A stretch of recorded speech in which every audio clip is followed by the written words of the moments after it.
Right, now as you know on Soul Traveller, I won't interview anyone unless I really know they're credible, and I'd like you to meet my really good friend Fady. He's an energy healer, and before we did this interview I had a session with him and I found it very effective. So I want to talk today about what it means to be an energy healer and what kind of benefits you can get out of a healer such as him. So Fady, first of all, welcome to the show. Thank you very much for having me. You look very white and angelic in this beautiful nature setting. I love it. Now you do your healing here actually, just in a little room next to us. When I came, I remember I wanted to just experience it. First of all, how do you know who's a genuine energy healer? Well, that's a tough question to start with. I would say I'm not here to judge healers. Honestly, I'm not in a position to represent the healers community in a way. But I would say anyone that can benefit you, even 1%, is good healer for you. It doesn't have to be energy healer. Sometimes maybe you go to the gym and your trainer can benefit you from an exercise. Sometimes a dietitian can help you with the right diet system that he gives you. That I think is part of the healing process. It's not just energy, it's whatever make you a better person, emotionally, physically or mentally. So how do you become an energy healer? Is it something that you're gifted with, it's intuitive, or can you train to become one? Of course you can train. This is not an exclusive gift on some people. But again, I would say there are some people who are born extra sensitive, feeling these vibrations and frequency. We call them clairsentient. So these people come with the extra gift and potential to be more healers in the future.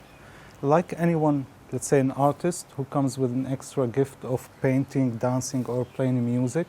Can you learn it? Of course you can in the future. It's the same for healing. It applies the same way. When did you start noticing that you were able to have that gift of healing people? It started actually by accident, although we don't believe in accidents. But when I was a kid, around 10, 11 years old, and I had some little problem with my breathing and my heart. And I felt like having kind of heart attack. Of course, at that age, you wouldn't know it's a heart attack. It's just like the arteries of the heart about to torn apart. And I found myself, without thinking, sitting and breathing, lying on the bed actually, breathing, and start to send more air and oxygen to my heart and watching it getting expand. And it started like that. That's when I discovered there is something in this breath, if you want to say. And later when it happened another time, suddenly I found myself doing an astral travel and going beyond. Yeah, no, astral travel is a whole different subject. I've even experienced that. We have to talk about that another time. So tell me some of the things that people come to you that you've been able to help them with through this kind of healing. Different kind, like I said, physical, emotional or mental. Most of the time, I would say recently, a lot of relationships problem people are facing. But again, anything emotional will store at some point or manifest in your physical body, and then they find themselves having back pain, legs pain, headache, shoulders, and it always comes from an emotion behind it. I remember when I came, we had a bit of a chat beforehand of what it is I was feeling, what I wanted to get out of it, and then you went through a step which no one's done before. You were making these like affirmations or lines and you were whispering them in my ear during the healing. And I remember one stuck completely. And it was like, are they all individual affirmations that you give to people that just come through you after you've spoken to them? Yeah, there's nothing really that you do by the book. I would say it's custom made, and it happens intuitively at the time.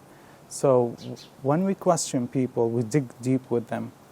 And the main issues or fears that they mention and the underlying fears behind it, that's how by itself kind of dictates the affirmation that I want to tell them.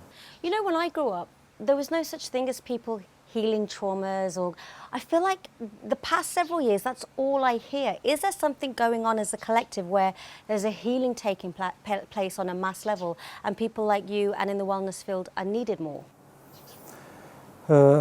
This has been on, I would say, since forever.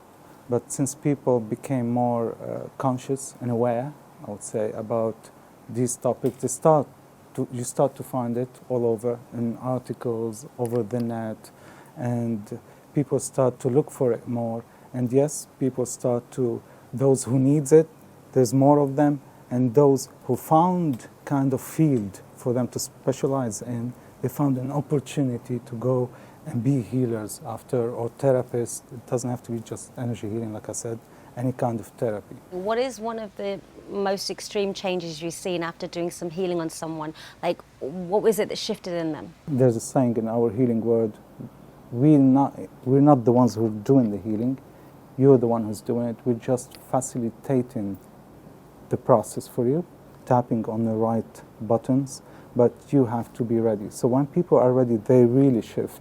Their life changed completely. I've seen a lot of people who were desperate, into depression, at the verge of suicide, and then they came back to life alive and happy and joyful. I've seen people who were really sick and really can't move from bed, let's say, and after a few sessions you would feel they're again healthy. Whatever was blocking them, or this pain that is stored inside, get released out. And there was one little process that you did which I really liked. It was such a simple process, very metaphysical actually, where I had a situation and you said, and if that was to happen, then what? Then what? What's the worst that can happen? To the end point. And the end point was like, oh, I'll be all right.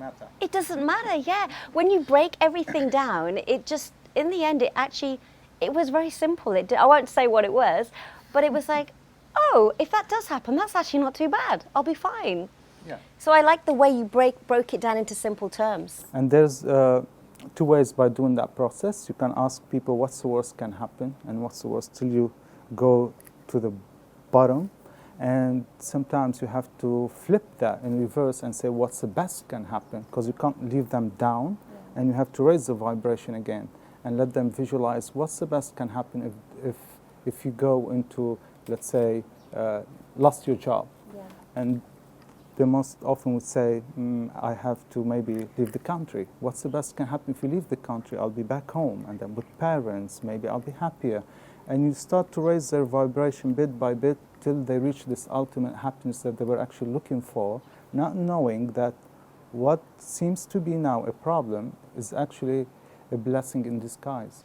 You talked about happiness there. You know, everyone's like, I just want to be happy, I want to be positive. On a personal level, I don't think we came here as human beings to just be happy every day. We're here to experience all kinds of emotions. That's why we have feelings. What's your thoughts on happiness? Like, people want a quick fix. They want to feel happy. Yes, that's the most common request, I would say, from people. Everyone have a list, what makes them happy. If you ask me personally, I have a list too. But I would say the shortcut to happiness is actually joy. This is how you hack into the system. Because to achieve all that list that I have, from things that makes me happy, or people, or love, or whatever, it's honestly difficult to achieve it all, and you will go into disappointment. So enjoying the moment while you're going into that process is the road to happiness. Because for me, personally, joy is unconditional in a way, even higher than love. There's even meter that we measure the emotions on as by frequency. And joy ranks third on that list after peace and enlightenment. So enlightenment, let's leave it for the masters. Peace also requires a lot of things behind it before you reach peace, while joy doesn't require anything from outside. It's just you enjoying the moment. Let's say if we are enjoying this interview now. I was about to say that. Are you enjoying this moment? Very much. If you are enjoying it, regardless the feedbacks after, these feedbacks can lead to happiness. But the joy that we're doing now doesn't depend on people, doesn't depend on anyone else. It's just in the now. And if you do your job during the day with that attitude, you are enjoying what you're doing, regardless what your boss would say after. You are enjoying your meal, regardless if you gain a few kilos or not after. Just the taste of it, that joy, minute after minute, will give you indirect ultimate happiness, infinite happiness. This is my production assistant. He's basically, he's just had some energy healing. Why does he need, how's his energy? What did you feel from him? His energy is really, really low. And I think that's because of... What? being overworked all day, Yeah. slaved. And working with me, the trauma of working with me, look at him. And as you can see, he is not waking up now. PJ. I don't want to come back. This is what happens on Soul Traveller. Everyone gets some healing and then they fall asleep.